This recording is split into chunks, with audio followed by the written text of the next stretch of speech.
welcome back to CJ's Keto Kitchen. Tonight we're going to be making keto brownie bites. Sounds pretty yummy, doesn't it? Come along with me and let's get started.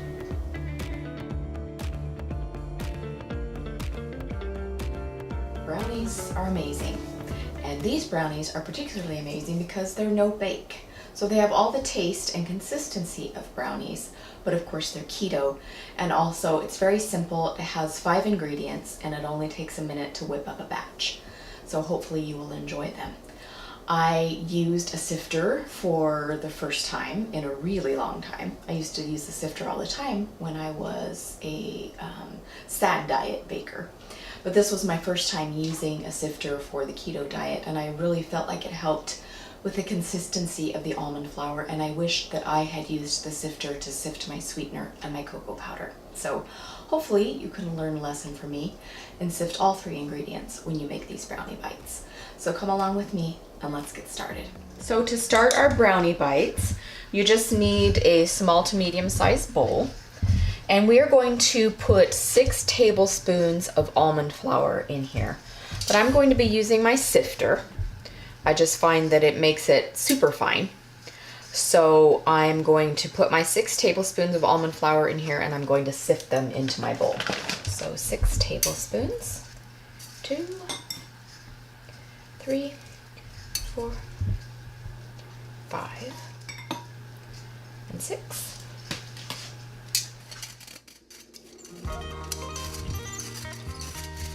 This is going to give our brownie bites a nice fine texture. And we got the suggestion to use a sifter from Christy Davis, so thank you very much, Christy. It is definitely making it super fine. I don't know if you can tell, but it is really fine. Perfect.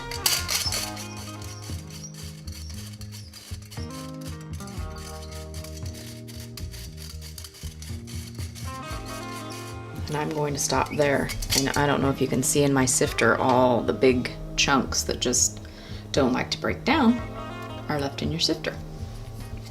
Sifting is also very good if we were going to be using like baking powder for biscuits or some of our other dishes. You can sift all your dry ingredients together, and that way everything is very well incorporated. So our next step is baking cocoa. You can use pure cacao, you can just use regular baking cocoa, but you need it to be unsweetened. And this is just 100% cocoa. And we need 6 tablespoons of that as well.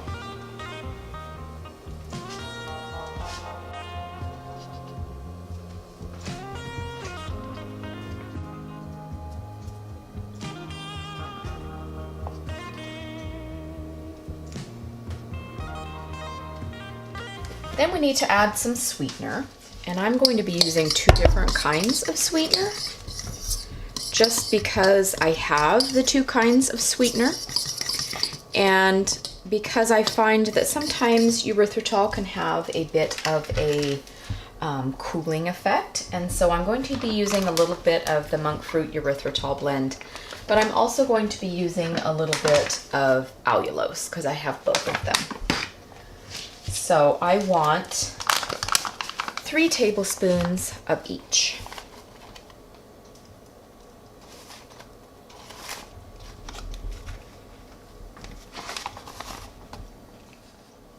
And of course you can do this to your own sweetness preference. If you like it less sweet, you could add less. If you like it more sweet, you could add more. And I'm just going to incorporate that in.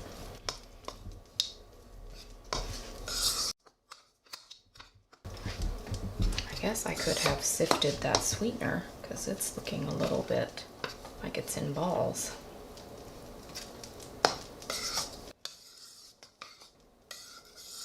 I'm going to add a little bit of vanilla extract. Whoops! And my little cardboard piece went in there. And I'm going to add about a teaspoon.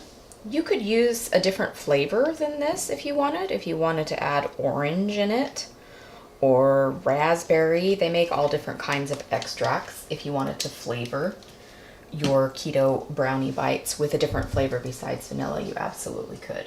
I also need about 5 tablespoons of softened butter. 5 tablespoons of softened butter. And I'm just going to start mixing that around and get everything incorporated into our butter.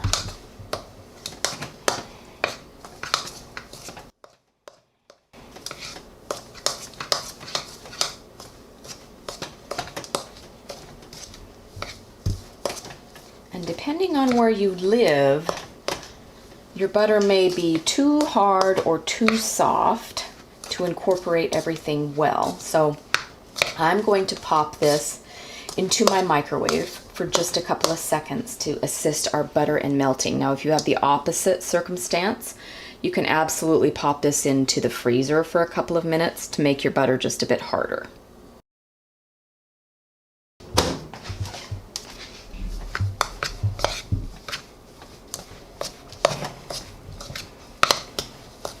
Okay, everything is coming more into a ball now. And that's what we want. Now I'm going to add just a few chopped walnuts. I've chopped some here very finely because I liked my brownies with nuts when I was a carb eater. So I'm just going to put a little bit in there. We don't need too much. Just to give our brownie bites a little bit of a crunch. You can omit nuts, you could add nuts, you could use pecans, you could put chocolate chips in here, you could put coconut in here, you could pretty much do whatever you want. These are a blank canvas. Okay, so I have my brownie batter, if you will, here in my bowl, and I'm going to get my cookie baller and I'm going to start scooping them onto my tray. So I have my little quarter sheet baking tray here, and I have just lined it with my silicone mat. I'm going to take my cookie scoop. We have a cookie scoop in our favorites on Amazon, and they're quite inexpensive, but they do tend to help make things a similar size. So I'm just going to start scooping my little brownie bites onto my mat. Trying to make them even. It all depends on how large you scoop them and how many you will get.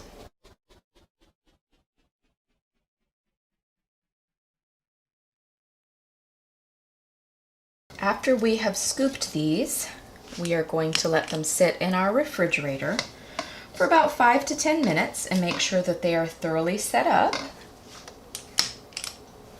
And then as soon as they are, you can store these. You could store them in a baggie or you could store them in a container, and they should keep nicely in the refrigerator for several days. You could also freeze them if you wanted, and then just get one out of the freezer when you want a little treat and kind of let it soften up and get to room temperature again.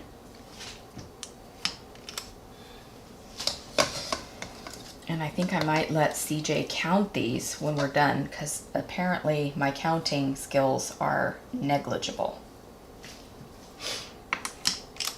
They look like little tiny brownies.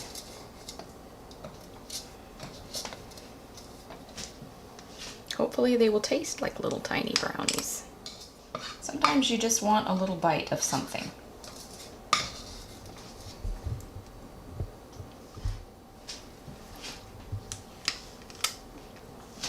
And I don't have enough at the bottom to make one more ball, so I'm just going to leave this for the cook to eat later. So here we have our keto brownie bites, and it's nice because you do not have to bake them. So they're almost like a fat bomb, an advanced fat bomb. All right, CJ, how many do we have? 11. 11 seems to be my number. All right, so 11 keto brownie bites are going to go into the refrigerator for about 5 to 10 minutes, and then we'll have a taste test.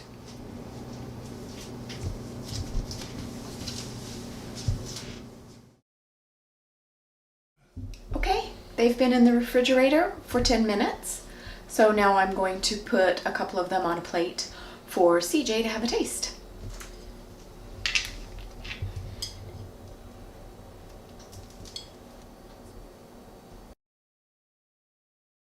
Is that how excited you are about brownies? Yeah. Hi, CJ. Hi. Brownies. Brownie bites. Sure. Brownie bites. Yep. Brownie balls. Brownie bombs. Whatever you want to call them. Yeah, they look good. Alright, let's see. So these have been in the refrigerator for about 10-15 minutes. And they kept their shape. Mm-hmm. They're good. Be good with a cup of coffee, I bet. They're sweet. Not much of a cooling flavor because of the erythritol. So maybe the allulose help balance it out. But no, they're good. They're rich. Really got a good chocolate flavor, but not too much. And So it'd be a good way to satisfy your sweet tooth without going Yeah. overboard. yeah, and it's hard to believe that these are no bake. That this is pretty simple. So yeah, I think this is a winner, and I think people will like it. Bye. Thanks for joining us again tonight, you guys. We hope that you enjoyed the brownies as much as we did. We would like to have you join us again, so please consider subscribing and hitting the notification bell so that you do not miss out on any of our further content. We release new recipes every Sunday, and we have keto conversations on Wednesdays, and that's where we get together and talk about different ketogenic topics. Sometimes we have keto food unboxings, sometimes we have what we eat on keto. So be sure and hit the notification bell so that you'll be notified when those videos go out. We'd also like you to join us on our social media. We're on Pinterest, Twitter, Instagram, Facebook, and a lot of times we post teaser photos there. We post photos of previous recipes that we have done and that we might be eating for dinner that night. So it gives you an opportunity to continue to see some of our other recipes that you might have missed out on, especially if you're a new subscriber.